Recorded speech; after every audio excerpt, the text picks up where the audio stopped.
জিনিসটা ঠিক ডক্টর জাকির নায়েকের সঙ্গে হয়েছিল। ডক্টর জাকির নায়েককে একজন প্রশ্ন করেছেন, শিখ ধর্মের অনুসারী, প্রশ্ন করে বলছে, ডক্টর জাকির নায়েক আপনি বলেন যে আল্লাহ ছাড়া কাউকে সিজদা দেওয়া যাবে না, তবে আমরা দেখি যে পীর বাবার মাজারে সিজদা দিচ্ছে মুসলমান। তো ডক্টর জাকির নায়েক উত্তর দিয়েছিল উর্দু ভাষাতে। তিনি বলেছিলেন যে আজকে तारीख में हम हजरत मोहम्मद सल्लल्लाहु अलैहि वसल्लम के पास भी मांगना भी हमारे लिए हराम है, बाकी पीर बाबा साई बाबा को तो छोड़ो। डॉक्टर जाकिर नाइक बोलছেন आज के तारीख में हम हजरत मोहम्मद सल्लल्लाहु अलैहि वसल्लम को पास भी मांगना भी हमारे लिए हराम है। উর্দুতে মাংনা, মাংনা মানে নবীর কাছ থেকে চাওয়াও যাবে না। কেন? কারণ আল্লাহ নবী দুনিয়াতে নেই, তাই চাওয়া যাবে না। বাকি পীর বাবা সাই বাবা কত ছোড়ো, মানে বাকি পীরের কথা বাদই দেন। আর বাংলার মানুষ ঘুরতে ঘুরতে ঘুরতে ঘুরতে কি বুঝে নিল? ডাক্তার নায়েক বলল মাংনা বি হামারে লিয়ে হারামে, মানে চাওয়াও যাবে না। আর বাংলার মুসলমান বলছে মাংনা নেই বলকে মাননা হে, মানে মানাও যাবে না। ডাক্তার জাকির নায়েক বলেছে নবীকে মানা যাবে না। ভাই বলেছে কি বলেন নাই? কথা বলেন। অর্থাৎ ডাক্তার জাকির নায়েক ইহুদির দালাল, খ্রিস্টানের দালাল, বানিয়েছে কি বানায় নাই? কথা বলেন। ডাক্তার জাকির নায়েকের যত আলোচনা আছে আলহামদুলিল্লাহ কোন আলোচনাতে সন্ত্রাসী জঙ্গিবাদের পক্ষে কথা বলেছে? কথা বলেন না জঙ্গিবাদের বিরুদ্ধে কথা বলেছেন? গোটা বিশ্ব জগতে তিনি কথা বলছেন। আমি বাংলাদেশের বিশেষ করে মাননীয় প্রধানমন্ত্রী শেখ হাসিনাকে আমার কাছ থেকে আকুল অনুরোধ, ডক্টর জাকির নায়েকের যত বক্তৃতা আছে আপনাদের ইন্টেলিজেন্স যারা আছে তাদেরকে এগুলো শোনান।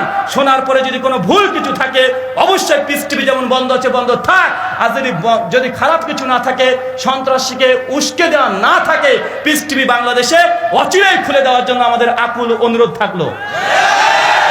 কারণ ডক্টর জাকির নায়েকের পিস টিভির মাধ্যমে আমার মতো হুজুরের বক্তৃতাতে সারা বছর বক্তৃতা দিয়ে 10 জনকে মুসলমান বানাতে পারি না।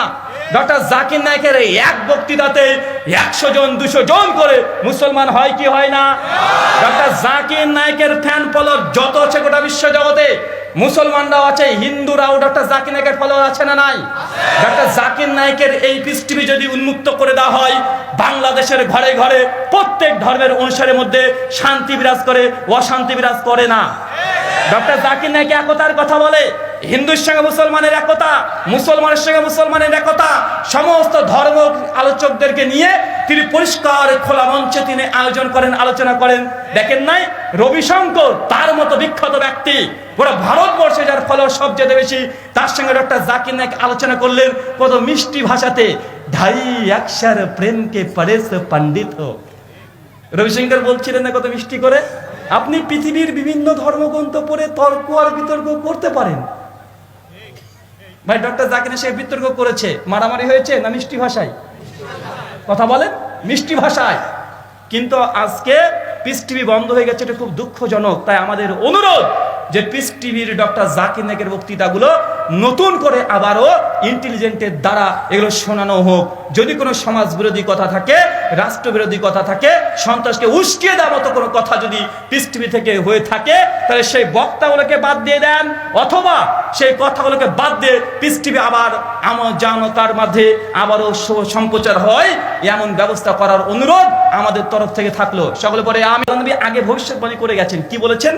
যে আমার সাহাবীরা আমার মৃত্যুর পর ইখতিলাফুন কাসীরা, অনেক বড় বড় মতনৈক্য তোমাদের মধ্যে হবে।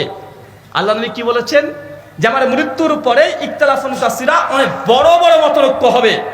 সাহাবীরা তখন বলছে সমাধান কিভাবে হবে? আল্লাহ নবী বলছেন ফালাইকুম বিসুন্নতি, যখনই মতভেদ হবে আমার সুন্নাতকে আঁকড়ে ধরো, দাড়ির মাড়ি দিয়ে একদম কামড়ে ধরে থাকবে। ফালাইকুম বিসুন্নতি ও সুন্নাতে খোলাফা রাশিদিন ও মাহাদিন, আর আমার খলিফাদের সুন্নাতকে আঁকড়ে ধরবে। এই দুটো কথা বলেছে। কয়টা? একটা নবীর সুন্নাত আর একটা খলিফাদের সুন্নাত। ভাই মাঝখান থেকে যারা উঠছে বসে রাখেন, একজনকে উঠতে দেবেন না, একজনকে উঠতে দেবেন না। নিজের ইচ্ছে মতো আসবে যাবে এমনটা নয়। আমরা খুব লম্বা আলোচনা করব না, আলোচনার শেষ মুহূর্তে আমরা চলে আসছি।